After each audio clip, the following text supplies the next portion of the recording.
Now that's real. We are rolling.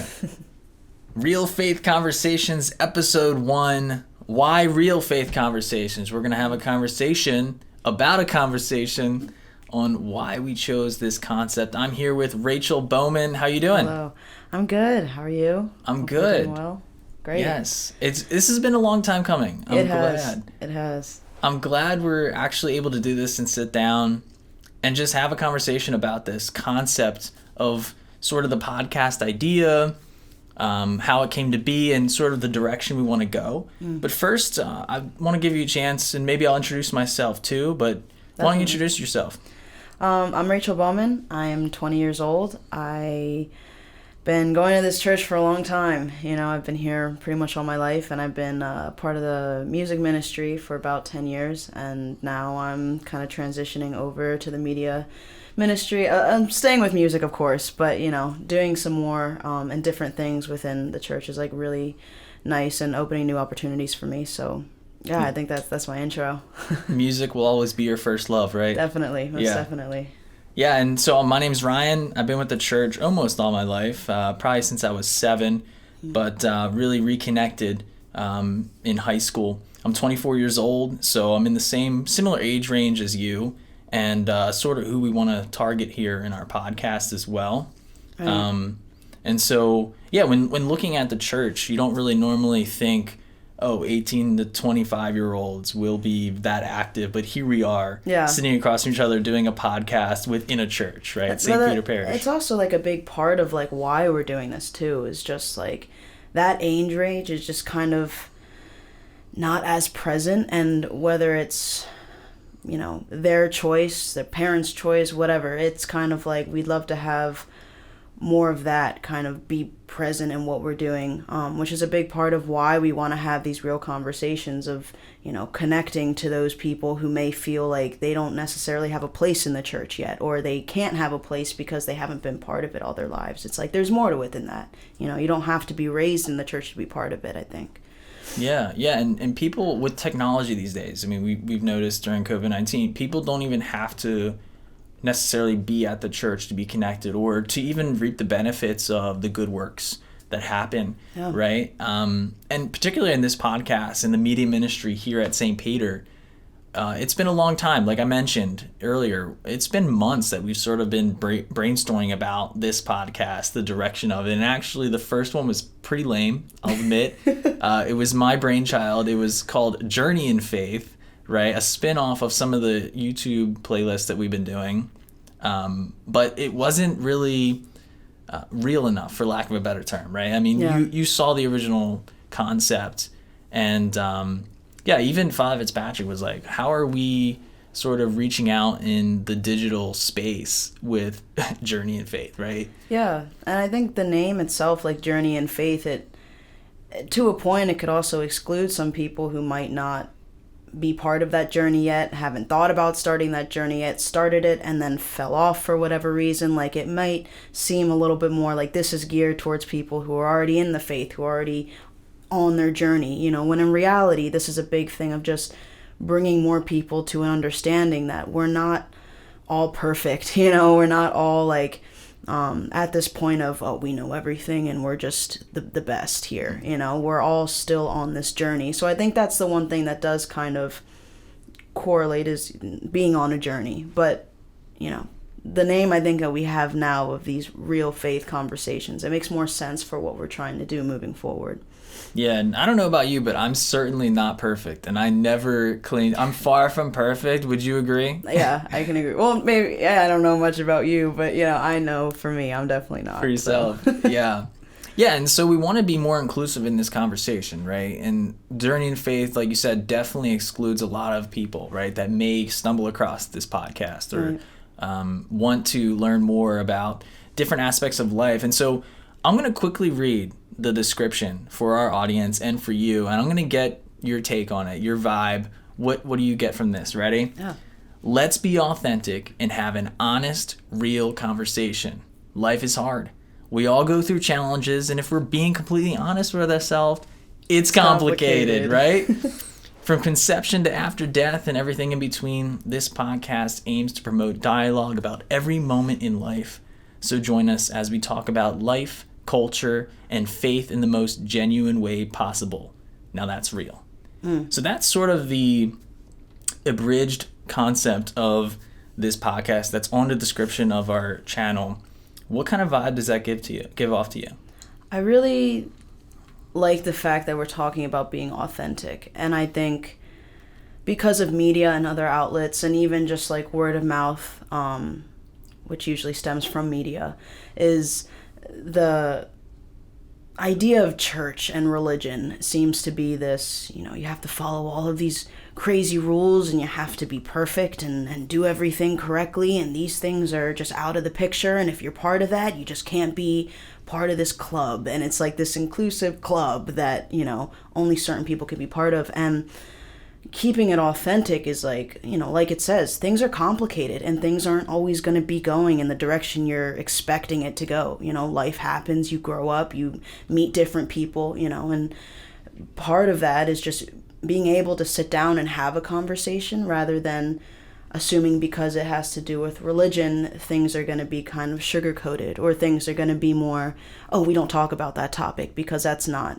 what we discuss, and it's aiming to have that real conversation where it's not trying to have this conclusion at the end, like, oh, is this right within faith or not? The point is to be able to speak and be in a comfortable position where you feel like you're heard and understood, and you could have that intelligent conversation without the backlash that many feel like they might receive, especially coming from the church. How do you feel about it? Yeah, I mean, everything you said is right on, right? And while I was still seeking in that sort of middle school, high school age, right, I remember thinking this was a club for the perfect people, right? I remember thinking everyone that goes to church is just the perfect people. And then if you're anything but perfect, you're sort of judged for that, right? And you have this, I remember walking in and having this sort of guilt, right, that says, oh, I need to be better with myself, but it's so unattainable from where I was in my sort of young mind that you almost give up, right? And so I think we said it's when we have authentic, honest discussions and sort of share truth about things, I think there's a comfort level there, right, that gets opened up. And at least for me, these conversations I was having offline, right? I didn't have it out there on a podcast. I agree. But I was having them offline around the church to people around here, right? And that's really what drew me in to get more involved, is because I realized a lot of people are seeking, something. A lot of people are going through a lot of pain, struggles. I mean, everyone goes through struggles. We're living in a pandemic era right now. Yeah. Where going to church isn't really an option for some people, where it's like they have to be online to be able to be part of that, or people who didn't really go to church much anyway, pre-pandemic might just be like, well, now we don't have to go at all. It doesn't have to be part of our lives. And I feel like people are missing sometimes, like, the reason why faith is so important. And it's not necessarily being to church every Sunday, it's not necessarily, understanding all the readings and listening really intently to the homily. Like, it has to be part of your life just as much as church is part of your schedule or your, weekly routine. It's, it's part of your healing process for things, and understanding that you can't do everything by yourself. But I think something from the description that I told you really stuck out to me was, it's not based around everything faith, everything, religion, everything. That it's more based around being able to have a conversation that's very open and understanding, but also bringing faith into it and making that part of what faith is having these real conversations and not being afraid to bring up certain topics that might not be comfortable for everyone to talk about, or might be something that was overlooked for a while because it didn't want to be associated with, religion, with the church, with whatever else. So I think, like, two, youngish people being able to have these conversations and really kind of understand where we're at with faith now versus where we were 10 years ago, you know, or 5 years ago even. I think it's a big addition to what we're trying to do here at the church, you know, anyway. Yeah, that is so true. And for people who want nothing to do with church, right, religion, faith, I think this is also for them, right? Because, again, we want to educate, inform, provide different perspectives that are different from the Catholic Church, right? Absolutely. Different from our own. I mean, you and I, we come here every week, right? But you and I probably have different interpretations of things, different perspectives on things, different opinions. And we kind of want to lay it all out on the table. And with that said, it won't be just us having conversations. We want to invite others, right? Yeah. That have different perspectives, different backgrounds, different challenges in life. And we keep mentioning that everyone has challenges, but some people, you know, they're really in a rut. Right now, so many people are in isolation, right? Yeah. With that comes different abuses of things, right? And so with this avenue, this platform, people can get that out there so that there's more understanding, you know, more empathy, and just having that conversation of, okay, what are you going through compared to what we're going through, right? And just getting it out there. Would you agree? Yeah, most definitely. And I think sometimes when people are looking at, you know, religion and the Catholic Church, it's not always associated with a safe place. And it might seem like a safe place from the outside, and because of like certain things that have been going on, different scandals, like it doesn't feel always like it's a safe place to be, especially when you're bringing up certain topics that people just don't want to touch on, you know? And I think we both want, like, this here to be somewhere where people can feel safe speaking their minds and being able to have this back and forth where it's not anyone ever coming after somebody or their choices or their mindset, their position on things, you know? It's a place where, you know, we're bringing faith into the conversation, most definitely, but it is somewhere safe to be where there is no judgment. And I think that's a big thing that'll hopefully be able to touch a lot of people who are listening, whether they're part of the church or not, whether they want to have anything to do with it or not. It's a good place for them to be because they're heard and they're listened and they're understood. And I think that's kind of where we both see it moving forward. Do you agree? Yeah, and for me, I think we won't be afraid to go into edgy subjects, right? Yeah. Like you and I both decided to draw deeper in our faith during some of the worst scandals in history of the church, right? Yeah. You know, sexual abuse and all of that is very real, and we're not going to shy away from that. That's an honest discussion. The truth of that is, yeah, abuse happened, right? Definitely. And that's something as a community we have to deal with, not only within the church, but that has repercussions in all of society, right? Mm-hmm. Like you said, the Catholic Church for many people in society is not a safe place, right? And for some cases, that was the truth, right? Yeah. The truth of that is, yeah, there was abuse happening, real pain, right? That people are still living with today. Yeah. And that's something not to sugarcoat. And that's one of the points of this too, is this show, this podcast, is not going to try to sugarcoat anything, right? If someone wants to bring up a topic that's hard to touch on, yeah, we're going to talk about it. And you know what? We're going to be authentic when we do it, and genuine, right? And charitable, right? I think that's another point to drive home is it's important for us to be charitable in this discussion, right? And not be judgmental in experiences that people share on this show. And I think you and I are on the same page with that for the most part. And I think there's a real value to that when we say, yo, this happened. This is the truth, right? Or in other areas of society, right? The abuse happens at every level. Yeah. There's self-abuse when someone chooses to, you know, abuse substances. There's self-harm. There's abuse of others. A lot of that happens, and the Catholic Church is not exempt from that, right? Yeah. And we see that now. And that's an important topic to talk about. Most definitely, yeah. Just really to kind of show that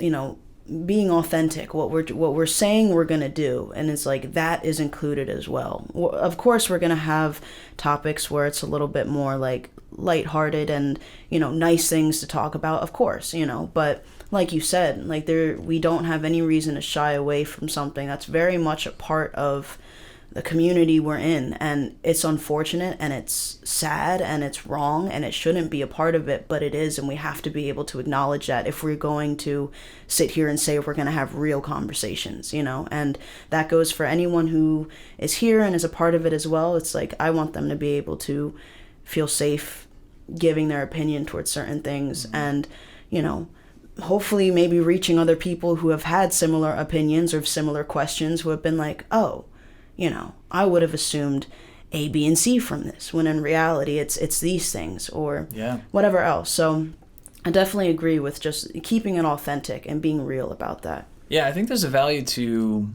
challenging perceptions, challenging these deep-seated opinions that people have on both sides, right? We, in this church, we see people from different political spectrums, from different ideologies, from different cultural backgrounds, right? And I think it's important to recognize each one, right? And understand, right? Like you said, you may not have realized where someone's coming from when they say this, right? Or say that. I think it's important to come full circle in the community that we have to recognize all of those. And as I was preparing for this too, and we talked about this offline as well, I was having conversations with people, not on camera, not with audio recording, but just to see, like, what are people going through, right? And most of the time they were in their 20s, you know, maybe in college, post-college, maybe even in their early 30s. And a lot of the themes that came back was, when I asked them, how do you think a show like this would stand if people knew that it was based out of a Catholic church? And, you know, some people had real reservations and concerns about that because a lot of people don't have trust in the Catholic Church, right? Mm-hmm. And that's part of the reason too. Like with this show, we sort of have our own brand identity, right? It's sort of a sub brand under our parish, but we wanted to have an avenue for this. So some people say, you know, they feel pain every day. They don't know why, right? Some of these questions come up. On the religious level, right? Why does Jesus still love people who are even outed as a homosexual, right? That's a topic that is prevalent, a question that should be asked, right, in society. And a lot of times people think that the Catholic Church hates them, right? Oh, yeah. And people do a good job at taking the name of God and saying God hates you, and you know, this is unlawful, and this is, you know, whatever else, and that turns a lot of people away, and that's not the point of all this, you know. And especially with what we're doing here, like I'd love to have something like that like be talked about instead of being a, you know, controversial kind of thing, and this oh well, we can talk about that another time, you know. It's now is the time, you know, because there are people going through things like that every day. When you're talking about, you know, I feel pain every day, like what do I do with that? How do I deal with that? And, you know, like, does Jesus still love me if I'm this? Does Jesus still love me? And, you know, and being able to have those conversations without being a yes or a no, or here's the conclusion, or this is what I think. It's more of like, we can kind of have this back and forth with that, and getting that information from other people kind of in our age range around, you know, it's nice hearing things that they would like to hear from us as well. And that will hopefully open new opportunities to have more people here as well to have those conversations with us. But continue, sorry. Yeah, and talking about complicated family, right? Family is so complicated. There's so many levels to that. Yeah. And so there's the point of me making this is there's a lot of different directions we can go with the episodes, right? A lot of topics, and there's infinite material to go over, right? Agreed. And discuss. And so to come, there's a lot of things to come, especially, you know, we talk about younger generation, right? The 18 to 25-year-olds and so forth. But we don't want to exclude the older folks, right? We want to include them as well and hear their perspectives, because a lot of times, like you said, we give people a reason, right, as a Catholic community to think the Catholic Church hates them, right? Yeah. That a lot of people weaponize prayer. A lot of people weaponize, you know, what we stand for. Yeah. And it's not necessarily the healthiest thing, right? When you are saying, hey, I want to save you, but these are the rules, right? And you gotta follow them. Right, yeah. And you better not, or else you'll be in eternal hell, Yeah, right? it's like, oh, that sounds fun. Yeah, like shoving your face. And so I understand that. I remember that, right? I remember contemplating, who am I? What is my identity, right? And then having all these things come at you, and especially with the whole media saturation, I think a show like this is important because there's a lot of garbage out there from all different angles of the spectrum, politically, religiously, like everything. Yeah. And it's easy for people to be lost in all of that. And I think a show like this can sort of center that and say, hey, we know there's a bunch of garbage out here. Let's put people with different perspectives on here and let's have a conversation about that, Yeah. And I think when you were talking about, like, while we're really trying to target, like, the younger generation, of course, we're not going to exclude, like, the older generation, is they also grew up in a very different time than we did. As much as we like to say, oh, there's some, technological advancements and all of that, like, they did grow up in a different time where religion was looked at differently, like, a time where pretty much everyone was religious and was very, by the book, I guess is a good way to say it. But now it's kind of like even a lot of those parents have kind of pulled away from that, and their kids then aren't really part of it, or they were when their kids were in Catholic school, and then they graduated and they were like, all right, I guess public school now and no more church, and stuff like that. So it's like getting kind of both the younger generation of kind of how we're doing during this time and what our thoughts are towards religion and just this community in general, and of course like the older generation and where they began and kind of where they're at now with how their faith has progressed over the years. Like getting both sides of that I think is just as important as getting the side of our age range at this point now. But yeah, I think that's kind of important to get both. Yeah, and you and I were just offline talking about what if we had a round table of people that from all different perspectives, right? We have a Catholic priest who has immense educational background in, theology and all of that.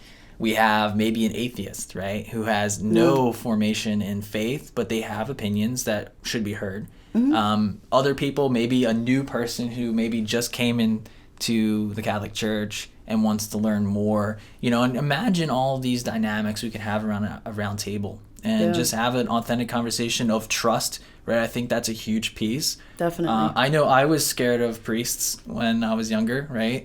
I remember the first time I talked to Father Fitzpatrick, I was scared. Like, I remember trying to wait in line to talk to him and wondering what to say, right? Because I always thought of them as this hierarchy figure with power, authority, right? When they're just people, just like you and I. And I think that could be shown here. And another challenge we have is, our YouTube channel right now, St. Peter, our audience is basically people who attend church every week, right? And people who are engaged. The challenge we have is saying, hey, we know this religion thing is complicated. Maybe it's scary. Maybe you don't want anything to do with it, and that's okay. And we want to learn from that, right? We want to learn about that perspective, right? Yeah. So I think that's going to be a challenge, is how do we reach out to people in that way and get people interested in the show and add value to people's lives, right? Because I think people need that right now. They're searching for something to understand, something to be a part of, and who they are. Right? Like, who are they in this? Like, we're all humans in this world. Yeah. Just because we are Catholic, we're not superior to anyone, right? And so I think that needs to be brought out to the surface a little more and value that a little bit. Yeah, it's kind of funny when you're saying like how we're gonna get this show to other people that aren't necessarily like every week churchgoers and stuff like that, like the people who are already like engaged. How do we move away from that? And it's to a point is kind of also coming back to the show itself, like the content that we put out. It's not meant to be everything's so great and so beautiful and all the time and things are perfect and life is just a breeze with the Catholic Church. It's being real about things are complicated all the time, and a lot of different things happen, and there might be times when you feel really close to, your faith, and other times when you're really unsure about what you're trying to do and how it incorporates into your life in a way that's like helping you too. And I think reaching out to those people who may just not feel as comfortable being part of something that's connected to the Catholic Church is just continuing to be honest, continuing to have these conversations, and not shun anybody or push anyone away from like their own opinions and their own feelings towards something, because it all matters, the same way our opinions matters, the same way an atheist's opinions matter, So I think that's almost like it's a weird thing of how do we market this, but it's also, the marketing is also within what we're doing, because it's being real as possible about things that people might want to hear more about in church, but it's not talked about in homilies. It's not read at, during the readings. Yeah. And it's something more, but it's attached to something that has a lot of stuff already attached to it. Yeah, so we get to kind of take more out of that and being like, let's take a step to the side, out of the, away from the altar for a second, away from the hymns for a second, and kind of diving in deeper to the things that more people get to experience than just the people who go to Mass every Sunday, Yeah, and knowing your background a little bit, you wouldn't be classified, and me too, but you wouldn't be classified as the standard Catholic girl, right? Not by any means, right? And I think there's a value to that, right? You have been dedicated to this church for the past 10 years in music ministry and all of that. You're 20 now, so you were about 10 years old when you started. Yeah. Now that's a whole topic for another episode, but True. Think about the power of that. It's youth doing ministry here, right? And it wasn't the conventional way. Yeah. Right? Just think about the power. Like, let that sink in a little bit. You weren't the standard Catholic girl. Maybe you were a little rebellious in your expression, right? Definitely. I think that was your words. Yeah. And look at you now. Look at the great impact you have on our community, right? I mean, not only within the church, but there's a broader ripple effect of that out in the community of how the good works, right? The good works that you do as well. Right. And so that's you though, right? That's your faith. You own that. And it's not for everybody, right? Yeah. Everyone has their unique way of expression, right? For some people, it's like, you better be saying 10 prayers a day and, going to daily mass and all that stuff. Yeah. But that's not for everyone, right? And you got to make it your own. And for some people, they may not want to have a faith relationship like that, right? But you know what? They may be doing great work in society, right? Feeding the hungry, right? We always say that. Or wherever, like a healthcare worker, right? They do a lot of right, yeah. They're so appreciated right now. They get the appreciation they deserve because of COVID-19 now. Mm-hmm. So there's a lot of good works out there, and it may not be in the conventional way, right? I agree. And I think the other thing that is good to mention is the fact that I never felt like I was forced to do the ministry. It wasn't my parents telling me, oh, you should be more involved in the church so we look good as a family. It was, music's always been my thing. And so being able to give my talent each week or whenever, being able to do that and still be part of the church and all of that was important to me. Doing this now, like, no one forced me to do this. You didn't come to me and be like, if you don't help me out, you can't ever come back. I wanted to be part of this. I wanted to do this. And at the end of the day, it has to be up to you. It can't be your parents telling you how to feel about religion or your friends or a school or anyone. You have to want to be part of it. And like you said, it doesn't always have to be in these like conventional ways of being an altar boy or, whatever else. It can just be taking time for yourself sometimes to kind of have a moment with God and be like, hey, things aren't great right now. I gotta just talk about some things. And even little things like that, like you don't have to be an every Sunday churchgoer to have a relationship or be part of the faith. And I think being able to kind of like push that a little bit is important, because I think that might turn a lot of people away from it just to begin with. There's just so much stuff I have to do. Yeah. Like how I'm already doing this, and that. Work is taking all of this time. I have school. I have, my social. How am I supposed to fit this in, And I think understanding that it doesn't have to always be to a T of this is the steps to take, There's more to it than that. Yeah, no one likes the cookie cutter model, right? Everyone likes to be their own person, right? And no one likes rules put on them, right? Like, who wants to have all these rules and no's, right? So, I mean, like, we kind of have this theme around here. There isn't you can't say no without a greater yes. And our yes here is, we have our opinions, we have our faith. But to bring it down to the earthly level, right? Human to human interactions, you're not alone. I have this shirt on right here. You're not alone, right? People are not alone in this world, right? Whether it be connecting to a church or some other religion, right? Other religions have similar communities, right? Right. Or whether it be connecting with a friend group, right? People are not alone. And I think that's important to drive here, is that through these conversations, there might be emotions, right, that come up. You and I might connect with these people, or the audience might say, hey, you know what, I resonate with that story, right? Yeah. And the stories are important, because when you resonate with the story, you realize you aren't alone, right? And there's people out there going through similar things, similar pains. Maybe they've made bad decisions. We all have. Mm-hmm. And I think that's important to share, because people often think they're alone, right? And they think there's no escape, there's no way out of the pain that they feel or the emotions they feel. And with this show, when we say, hey, all of this is on the table, all these stories are out there, all these emotions are flowing, people realize they're not alone. And that is so the truth. Would you agree? That's the truth. And when you were saying earlier about, like, oh, you guys must be superior to us, or people just having that mindset of, oh, they're just all these perfect people, it's like, how can they relate to me?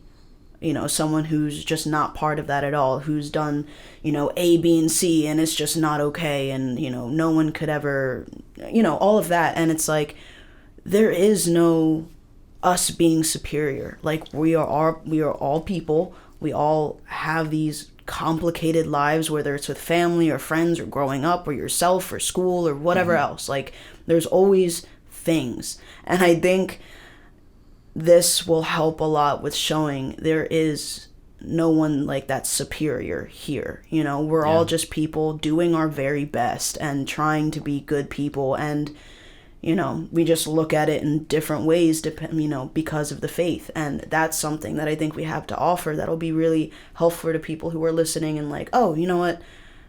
I felt like that before. And if, he felt like that or she felt like that, and they've been part of the church, then it must be okay if I had that, moment of, I don't know. Yeah. And I think, like, having that connection of understanding we're all people, I think is going to be a big takeaway from this. And I think that's going to be really important moving forward. Yeah. I'm glad you mentioned takeaways, right? Because what do we sort of get out of this? What is the goal of this, right? I don't think it's necessarily the goal to have people listening flock to our church, right? And be dedicated, faithful people, right? I think our goal is just to educate, inform, provide different perspectives that can then be thought-provoking later. Maybe get people flowing, maybe get a conversation started outside of this podcast, out in our communities, right, where people need it most. And it's not going to be perfect, right? I think we need to conclude by saying that it's not going to be perfect, and you know what? That's okay. It's okay. It's not going to be perfect. It might be uncomfortable. It might get emotional. There may be intense disagreements on the podcast, right? And that's okay too. You and I might disagree at some points, right? But that's okay. And the fact that we get that out there, because we are human, we disagree, we have complicated things, that's okay, right? It's all okay, yeah. So I agree with that. The whole, like, this, and that's okay. It's keeping that line of, I got you and you got me kind of thing open. It's like, and that's okay. Even if we don't agree on this, even if you had this whole other experience that was very different than mine, it's like, that's okay. That's what this is about at the end of the day, is having that, those different mentalities, those different stories, those different whatever else. And, it's okay. That's what we want. And there's people here with you, right? You're not Always. alone. That's a message. So let's keep it real and have a conversation. Indeed. Thank you. Thank you.